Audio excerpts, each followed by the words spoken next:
দেউতাকে অটো চলাই মানুহ কৰা অসমীয়া ছোৱালীজনীয়ে আজি নিজৰ প্ৰতিভাৰে জিলিকিছে বলিউডত।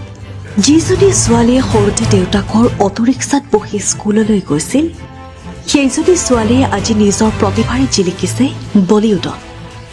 বলিউডৰ ৰণবীৰ কাপুৰৰ সৈতে ৰামায়ণ ছবিৰ লগতে কেইবাখনো জনপ্ৰিয় চিৰিয়েলত জিলিকিছে অসমৰ সুৰভি দাস। আজি সমগ্ৰ ভাৰতবৰ্ষতে সুৰভি দাস এটা চিনাকি নাম। সুৰভিৰ সফলতাই সেইসকলক উত্তৰ দিলে যিয়ে কয়, টকা পইচা নাথাকিলে ছোৱালী মানুহে কিনো কৰিব পাৰে। সুৰভি দাস অতি দুখীয়া পৰিয়ালৰ আছিল। তেওঁৰ দেউতাক আছিল এজন সাধাৰণ অটো চালক। আমি সকলোৱে জানো, এখন অটো চলাই এখন সংসাৰ চলোৱাটো কিমান কষ্টকৰ। দেউতাকে দিন ৰাতি একাকাৰ কৰি যাত্ৰী কঢ়িয়াই যি টকা পাইছিল, তাৰে সুৰভিক মানুহ মৰাৰ সপোন দেখিছিল।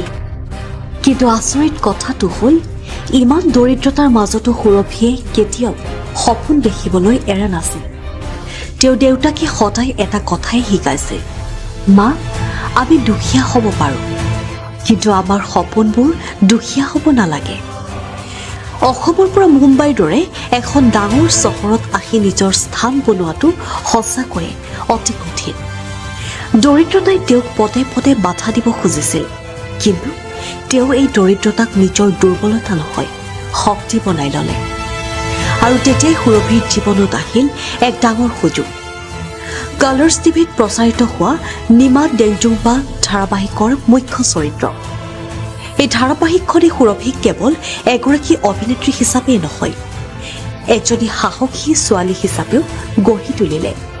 য'ত ৰণবীৰ কাপুৰৰ দৰে ছুপাৰষ্টাৰ আছে, তাত অটো চালকৰ জীয়ৰী সুৰভিয়ে অভিনয় কৰাটো কেৱল তেওঁৰ বাবেই নহয়, সমগ্ৰ অসমবাসীৰ বাবে গৌৰৱৰ কথা।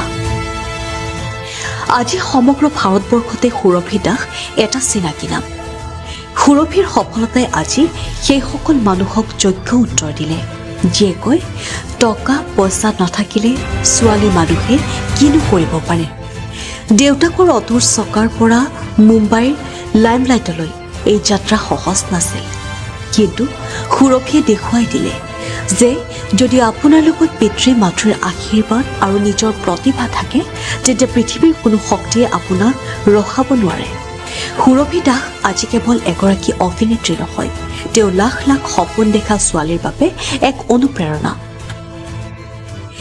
সুৰভি দাসৰ এই যাত্ৰাই প্ৰমাণ কৰি দিলে যে জন্মগত হৈছে সেয়া ডাঙৰ কথা নহয়, আপোনাৰ লক্ষ্য কিমান ডাঙৰ সেয়াহে আচল কথা।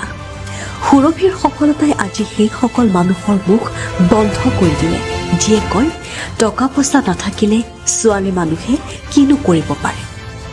যদি আপোনাৰ সপোন আছে, তেন্তে সুৰভিৰ দৰে আগুৱাই যাওক, সফলতা আপোনাৰ বাবেও ৰৈ আছে।